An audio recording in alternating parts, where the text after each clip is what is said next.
The knife slipped through the roast as her words cut deeper. "You're not getting any of my inheritance," she announced, her wineglass raised like a queen declaring judgment. "Lazy husbands don't deserve it."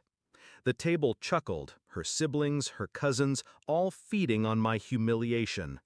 I didn't flinch. I didn't argue. I spared another piece of meat, chewed slowly, and nodded as if she'd just commented on the weather. That silence was my answer, because only I knew what was coming. I met her when I was nothing, a quiet engineer buried in code and long nights, too obsessed with building to bother with appearances. She was magnetic, sharp tongue, sharper eyes. She said she loved my ambition. What she really loved was control. The moment we married, she made it clear. Her family's money was hers.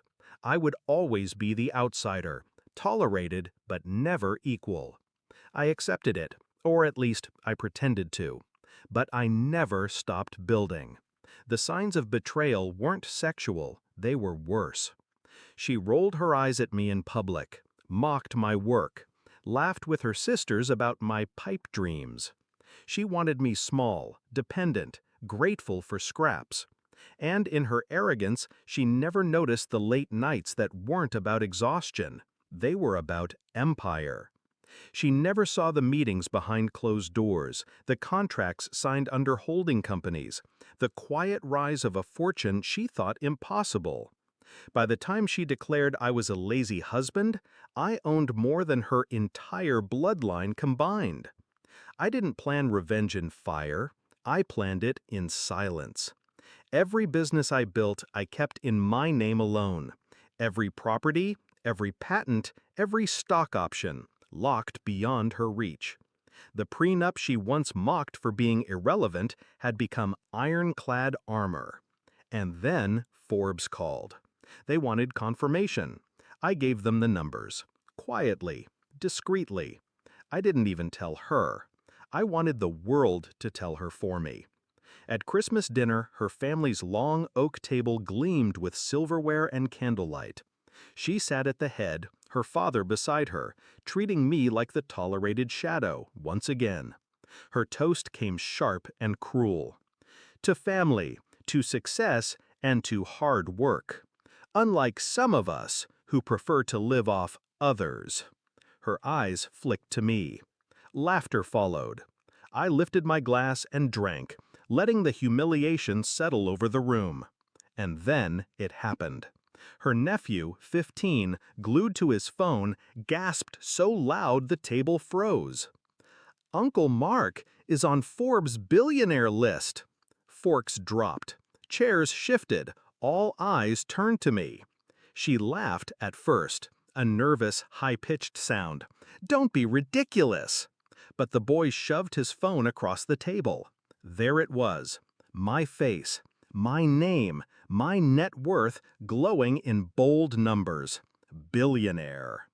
The room fell into a silence so thick I could hear the fire crackle. Her hand shook as she reached for the phone, reading and rereading, desperate to find a mistake. I met her eyes, calm, unmoved. The same nod I had given when she called me lazy. Her father broke the silence. "Is this true?" "Yes," I said simply.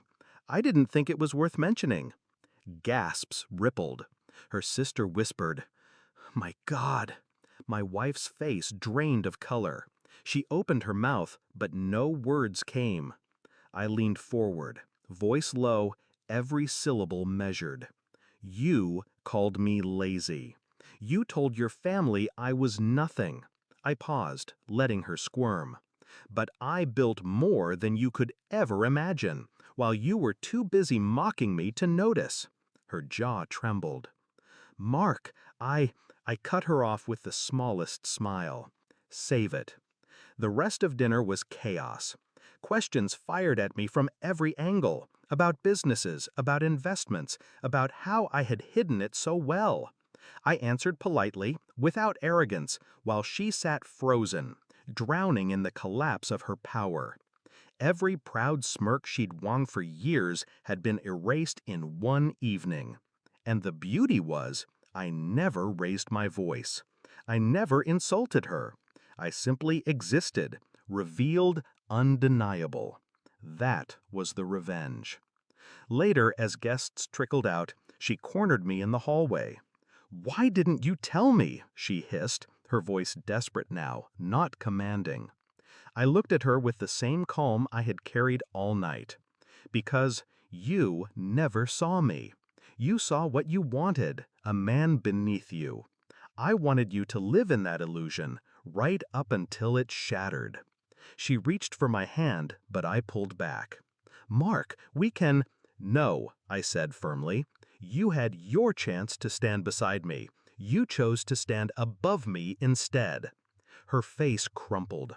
For the first time I saw fear, not of losing money, but of losing me. And it was already too late. That night I stood by the window, the glow of Christmas lights flickering across the glass. Her family finally knew who I was. She finally knew who she had underestimated.